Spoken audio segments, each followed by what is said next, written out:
Em Brasília ainda, em audiência pública realizada nesta quinta-feira na Câmara dos Deputados, um grupo de servidores públicos federais da educação protestou por reajuste salarial. A proposta, apresentada pelo governo, foi rejeitada. Sendo assim, a paralisação que teve início em 15 de abril segue adiante. Os protestos ecoaram durante a sessão na Casa Legislativa. Nós vamos acompanhar um trecho deste manifesto. Lula, a culpa é sua, a greve continua. Lula, a culpa é sua, a greve continua. Lula, a culpa é sua, a greve continua. Lula, a culpa é sua, a greve continua. Aí, professores lá na Câmara dos Deputados ecoando o canto de Lula, a culpa é sua, a greve continua, com bandeiras, inclusive, daqueles movimentos conhecidos que apoiam o presidente da República, pelo menos nas eleições. Agora estão criticando. Alan Gani. Pois é, primeiro a manifestação é absolutamente legítima, não estão depredando nada. É assim que você protesta, né? A greve também é um direito constitucional. Agora, de fato, eu acho que há uma ênfase pequena ao ensino de base no Brasil, né? Eu acho que precisaria ter mais atenção ao ensino de base, com melhores salários. Agora, para isso, né, para você ter um plano de carreira, para ter melhores salários, uma estruturação, etc. e tal, é preciso também que o governo ele gaste menos em outras áreas. Então, o que acontece? O governo gasta sempre onde não precisa, um excesso de privilégios. Está aí o judiciário mais caro do planeta, 1,6% do PIB, 160 bilhões de reais. E muitas vezes a gente tem uma situação precária do ensino de base. Fábio Piperno, se arrependeram os apoiadores do presidente? O ano passado o governo concedeu um aumento horizontal para todo o funcionalismo, coisa que não acontecia desde 2015.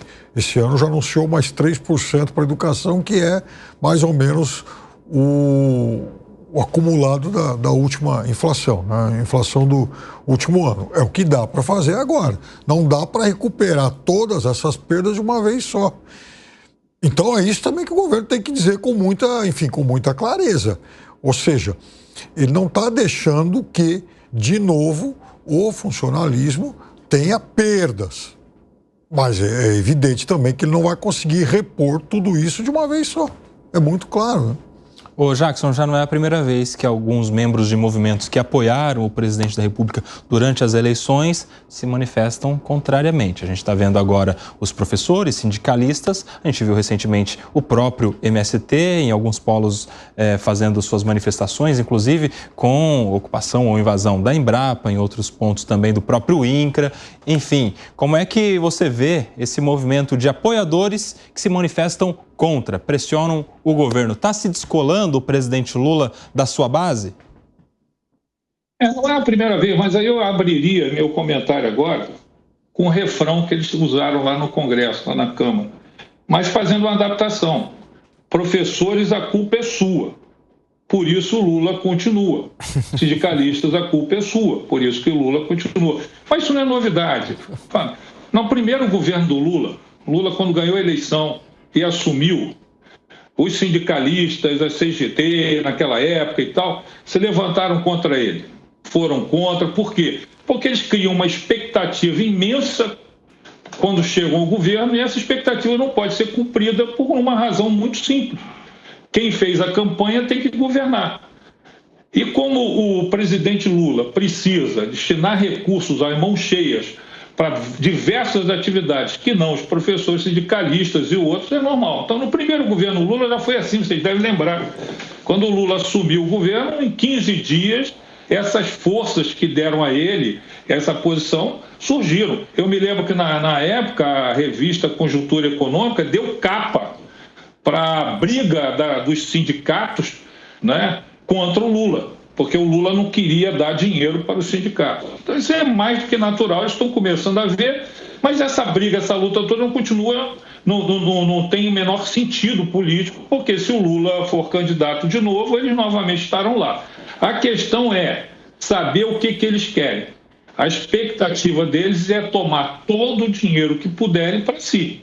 Professores que estão aí, sindicalistas que estão brigando e levam radicalização não são os professores que gostariam de estar dando aula. Isso é a briga política de uma parte da ideologia que está aí brigando e gritando. E eu terminaria com o mesmo slogan deles: professores, a culpa é sua. Por isso, o Lula continua. E aí, o Gustavo Segré? Eu gostei dessa frase. Mas a diferença entre a expectativa e a realidade se chama frustração. E quando essa expectativa é muito grande e a realidade te aperta, te mostra que não é exatamente aí, a frustração cresce. Essas pessoas que votaram no presidente, apoiaram o presidente, e isso aplica a um monte de setores, com certeza imaginaram que a partir do governo Lula, eles teriam um monte de benefícios que a realidade mostrou que não é assim. E não é assim, não por uma tendenciosidade do presidente a não dar aquilo que ele prometeu. Provavelmente, mesmo que na campanha, todo mundo fala um monte de coisa, depois se acontece, melhor. Mas é uma situação de restrição de recursos, não tem para todo mundo, e aí tem que optar. E aí quem ganha a parada? Aquele que tem maior proximidade com o governo, que faz melhor lobby, que tem um ministério, que está dentro de um cargo do Poder Executivo ou que tem bons contatos no Legislativo. Então, a realidade se mostrou diferente da expectativa. Frustrações acontecem, todo mundo tem, paciência. E os alunos sem aula desde o dia 15 de abril? Vamos aí para mais de um mês de alunos sem aula nos institutos federais aí pelo Brasil todo.